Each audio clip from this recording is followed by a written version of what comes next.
You're listening to my review of Steven Universe episode 116 titled Gem Heist. There's going to be lots of spoilers in this, so don't say I did not warn you.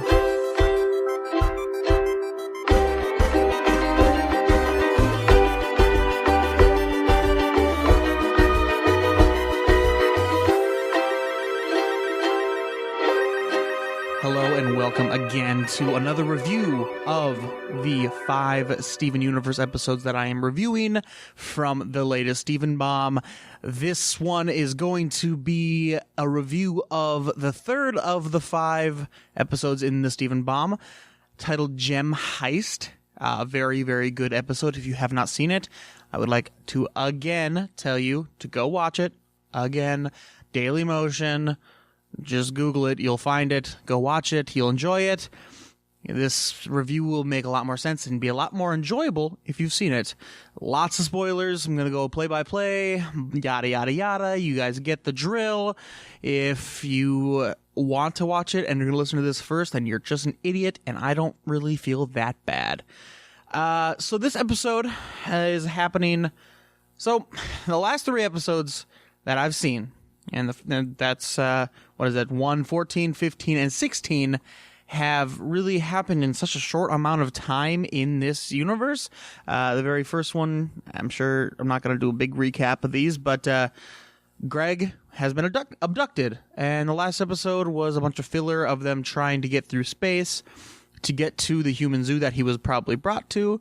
They don't even know that he's there for sure. They're just making an assumption. Luckily, in this episode, we find out, yep, their assumption was right. So that's good.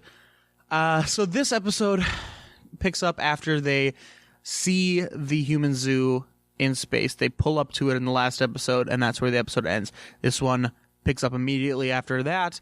They're pulling up to the zoo in their little Ruby spaceship, and they're like, okay, we didn't really think this through. How the hell are we going to get in there? There's going to be guards. There's going to be people. What are we going to do?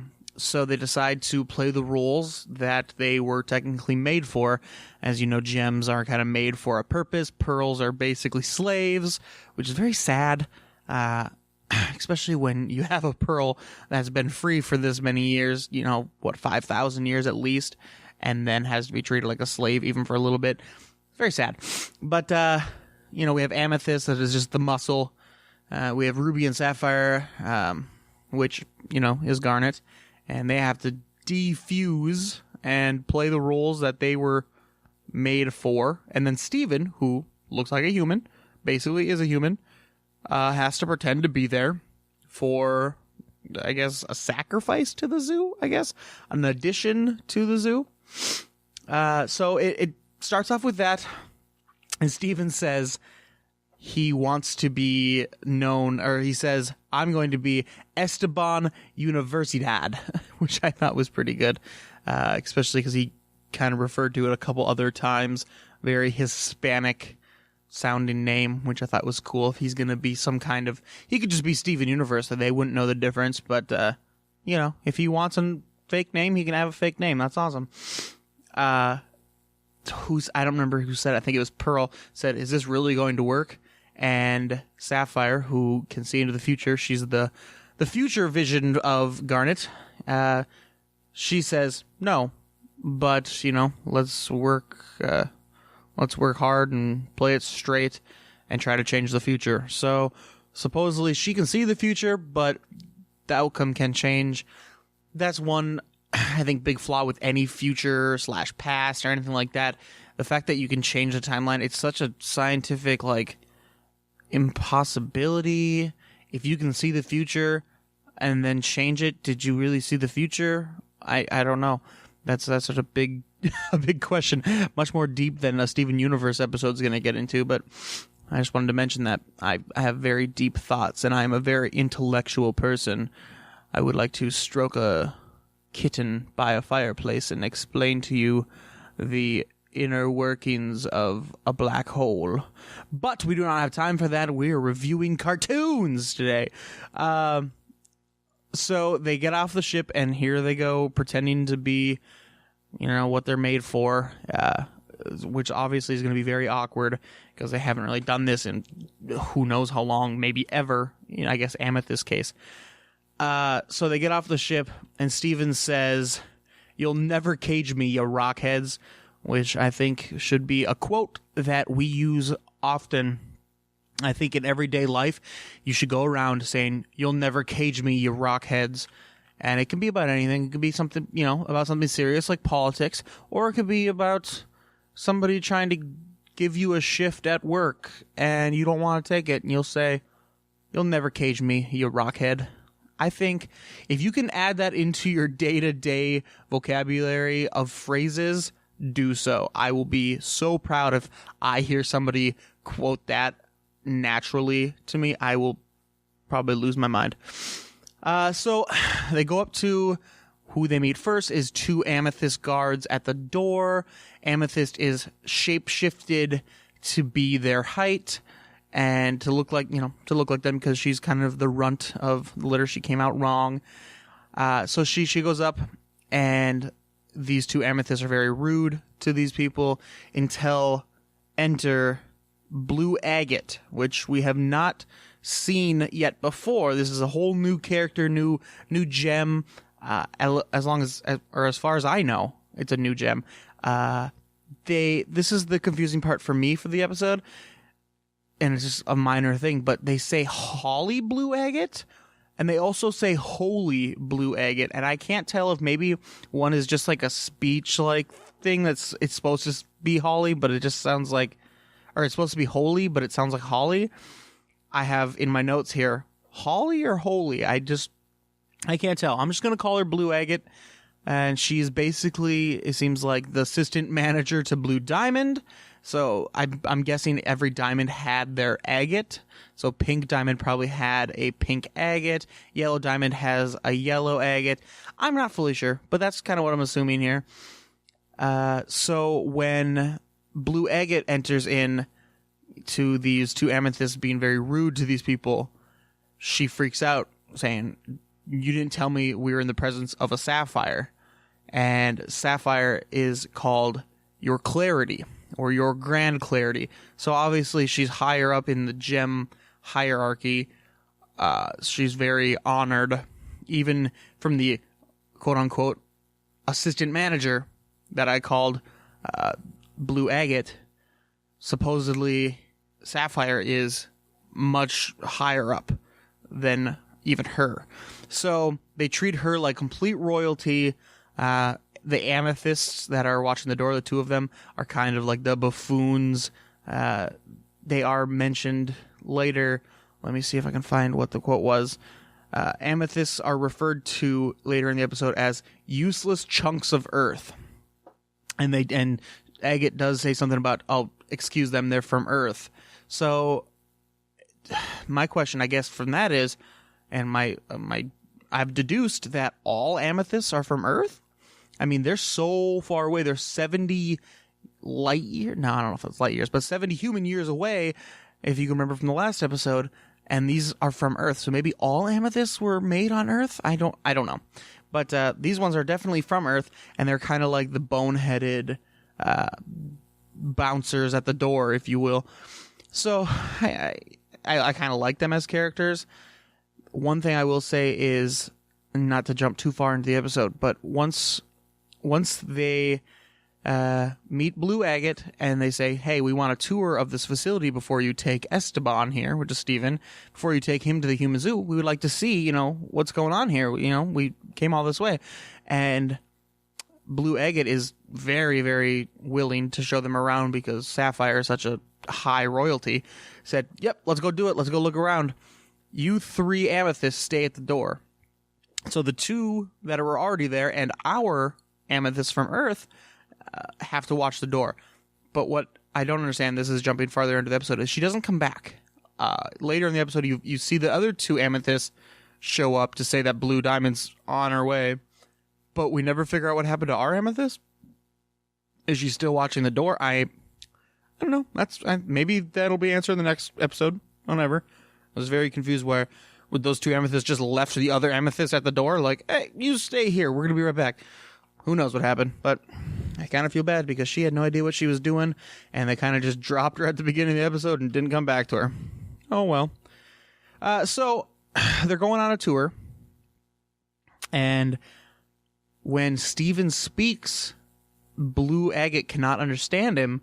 Says it sounds like barking. It's like, wow, all they do is make noise. It's so annoying. Everybody else can understand him. I know Blue Diamond can understand humans, but Blue Agate couldn't understand Steven. It was very confusing, even if Sapphire and Steven said the same exact thing at one point in the episode, and she only understood Sapphire. So that's interesting that maybe it's just the same language for the audience, and it's supposed to be like a different language. I don't know, but she can't understand humans, so maybe she's not listening closely. I don't know. So on their way through the tour, they ask, how do we get to the human zoo? And she says, oh, well, there's this one door. If we ever need to go there, there's a service door. But, we won't ever have to go in there. It's whatever. From what I can tell, this isn't really a zoo. This is a sanctuary, if you will. It seems like it's just, I don't know if you're familiar with that kind of thing, but animals, instead of being in cages, just kind of roam free in this somewhat protected land. So, they make sure that they have food and stuff like that, but it's not complete wildlife. It's sustained wildlife, but it's not a zoo. So that's what it kind of seems like this human zoo has turned into. They have this like viewing field, like, oh yeah, humans don't like captivity. They don't deal well with captivity, they said. So it seems like the human zoo is actually a sanctuary at this point. The very last minute of the episode very much seems like that is the possibility. And we'll get to that here. So with the whole tour and before they try to get through the service door, there is a little bit of dialogue from Blue Agate about Blue Diamond and about Pink Diamond, and it kind of seems like they have some kind of moral, some kind of heart. And I know I mentioned this in the very first review I did from episode 114. Maybe not all diamonds are so bad. If this isn't a zoo, this is more of a sanctuary, maybe there is good intentions here. I don't know. This Blue Agate's a total bitch. I hate her. But maybe Blue Diamond isn't as bad. I mean, we've only got such a small glimpse of her, but she doesn't seem that bad. Maybe we'll get to the point where we figure out she is a total raging bitch, just like Yellow Diamond was in the previous episode. But so far, I don't know. Maybe Blue Diamond and Pink Diamond had some kind of compassion for humans, whether, they're going to still blow up the planet because of the weapon inside it, the cluster. But who knows? We'll get there. That's more questions I have in my head. They can answer 3 questions, but I'll have 9 more pop up in my head. So that's just the way it is. It's what I get for being 24 years old and liking cartoons and reviewing them on my Facebook. I'm a pathetic worm, and you should hate me. So they need a distraction because they want to get through this service door to find Greg. And so they're like, we need a distraction. And as Blue Agate's talking, in the middle of her sentence, Ruby just yells, "Explosion!" And they're all like, wait, what? That was her distraction. She goes, oh, I left the gravity engine on, I think she says, on the ship, and that's not good. And Sapphire's like, oh, yes, what a foreseen problem. Yeah, that's going to be a big-ass explosion if we don't take care of it. It's going to be quite the mess, so we should go take care of that. That's going to take, about 5 minutes, and looks at everybody and then winks. And Sapphire only has one eye. Is probably the funniest part of the episode to me. Sapphire only has one eye, so she winks, which just looks like a blink. And Steven's face is just like, what the fuck are you doing? And then Ruby winks back, and then Steven's like, oh, I get it. And then they all wink at each other like, yeah, we're so clever. This Blue Agate can't see us winking. But I thought that was super funny that she winked with one eye, and Steven was super confused. I mean, I knew as an audience member that she was winking, even though she only has one eye. You could kind of tell by her just body language, but Steven being confused, Esteban Universidad being confused was, I thought, really clever, really funny. So they go off. Let's see. Sapphire and Blue Agate take off to go take care of the ship, and Pearl, Steven, and Ruby are left behind. So they're like, hey, Pearl, can you open the door? She's already been treated like a slave already. So she's like, what else am I good for? So she tries to open the door, but there's a different security code or something, and she can't hack into it. So she can't open the door. There's more of a, I guess, clearance that she can't get through. And they're like, okay, we don't have time for this right now. And Ruby says, Steven, we need to force this door open. So they try, and Ruby runs up the door and then falls back onto the ground, runs up to the door, starts clawing at it, and actually clawing at it for like a second, kind of just falls to the ground and gives up. So she tries to open the door for like 2 seconds and just gives up, and I thought that was pretty funny as well. And then they're like, wow, we can't open this door. And then you hear Sapphire, yes, I'm so glad that we took care of that ship. I was really enjoying the tour. And which is obviously just warning them that, hey, we're coming back. Blue Agate is so dense and doesn't understand that. She goes, yes, I can tell by the tone of your voice that you're really enjoying the tour, which I thought was another great line. And then again, here in my notes, so the amethysts come up to exclaim, the blue diamond's on her way. So Blue Agate, you need to know. But they call her literally in this like scene, when they come back, they say Holly Blue Agate and Holy Blue Agate. Again, I'm so confused on which one it is. So I'm pretty much giving it up. Maybe I should Google it, but maybe Google doesn't know either.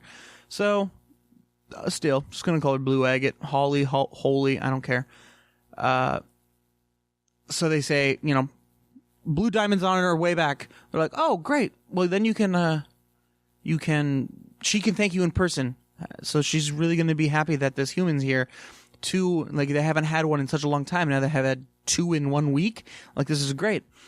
And they're like, oh shit, we don't want to see Blue Diamond. This is not going to end well. And they're like, okay, we're going to throw Steven into the zoo now. And they're like, wait. It's like, nope, we don't got time. Blue Diamond's on her way. Let's throw him in. So they throw him in this chute type thing, sending him off to the zoo/sanctuary. And this is where it gets really weird, because everybody else is kind of left behind and you don't really see what happens to them after that. I'm sure we'll see in the next episode. But Steven gets taken through this tube, and these probe-like floating finger things start, like, checking all his vital signs and all this really weird shit, and it feels just inappropriate. And they start, like, taking off his clothes, taking off his shirt, and then, like, they're going for his pants. And he goes, you know what? I can do this myself. And I feel like that's just, like, to keep it from being really weirdly inappropriate. He's like, I could do this myself. I don't need pants to save my dad. And he takes his own pants off. And there's this thing that looks like it's about to crush him. It just puts some clothes on him. And he goes, loincloth. So I thought that was kind of funny. And then another like probe thing like puts earrings on his ears. I don't know if they actually pierced his ears or what, but that's a big question mark I have. Maybe, we'll figure that out in the next episode. Maybe everybody in the sanctuary has these earrings. Maybe they're like a tag. I don't know. But they give him these earrings, make him look really weird. And Steven exclaims, what else? What else can you do to me right now? I'm on that dad mission adrenaline rush, which I thought was another great line from Steven. And suddenly water rushes up and sucks him out of the little tube he was in, and he gets kind of flipped and tossed around in this water. And then as he surfaces, he's out of the tube, and he's like in the sanctuary now.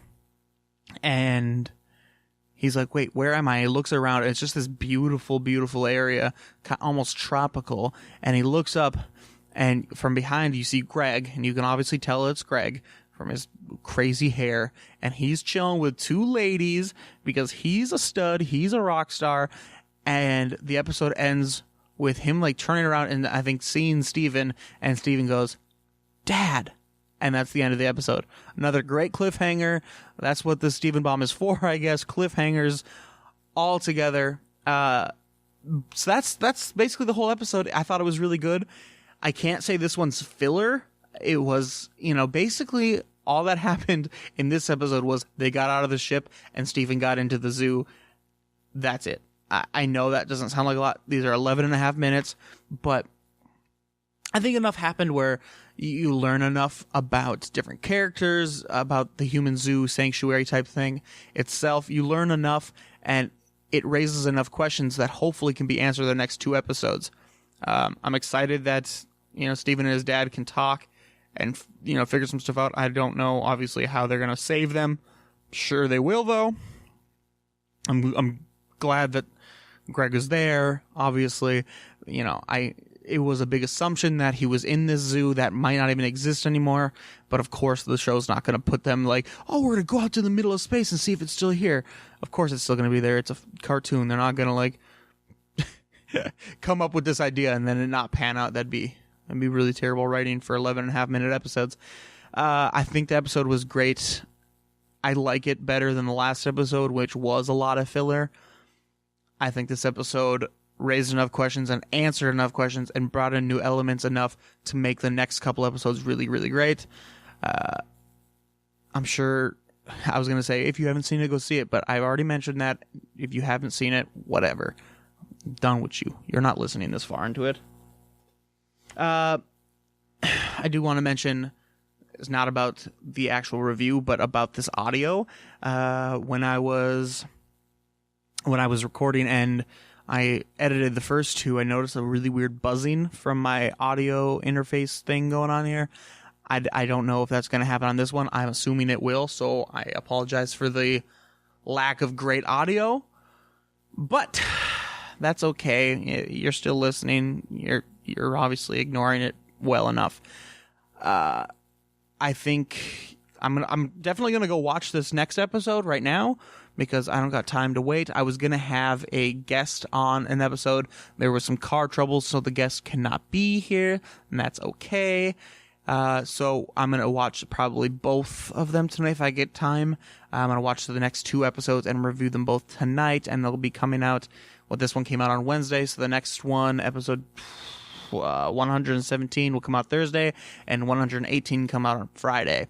So if you've been enjoying these, let me know in the comments, or message me or whatever. I enjoy doing them. I really do. I just don't know if people are going to really listen to it or not. Maybe I can make this more of a thing. I was thinking about making a Facebook page. I don't think I'm actually going to anymore. I'm just going to put them on my own personal one. I guess by the time this is out, you'll know if I did or not. But if you like these, I'd like to do them more. It's kind of weird doing them by myself. It's kind of hard not bouncing ideas off people. So let me know. Give me your feedback. Tell me what you think I should do, what you want to hear, and I'll be glad to do more. I know that they announced that there's going to be a few more episodes, not in a Steven bomb exactly, but I think 1 a week for like at least 3 weeks. So that's kind of cool. They look like more filler episodes, like Connie saves Beach City or protects Beach City. So that sounds kind of neat. I can always review those as well if you guys are interested. But fat chance, really. I have a lot. I have a lot of friends on Facebook. I'm guessing 99% do not care about Steven Universe. Whatever. Maybe you like listening to me talk. That's going to be it for this review, though. I think we hit every point that we needed to. It's a great episode. I give it an A. Woo. Come back tomorrow and listen to episode 117 being reviewed. I don't remember the name of that episode, but I do not care. I'm going to go watch it. Actually, I think it's just called The Zoo, now that I think about it. So come back and watch that. I'm super excited. Other than that, thanks for listening. Share this. Tell your friends. Tell my mom that you think I'm such a great person. And we'll catch you tomorrow. Bye.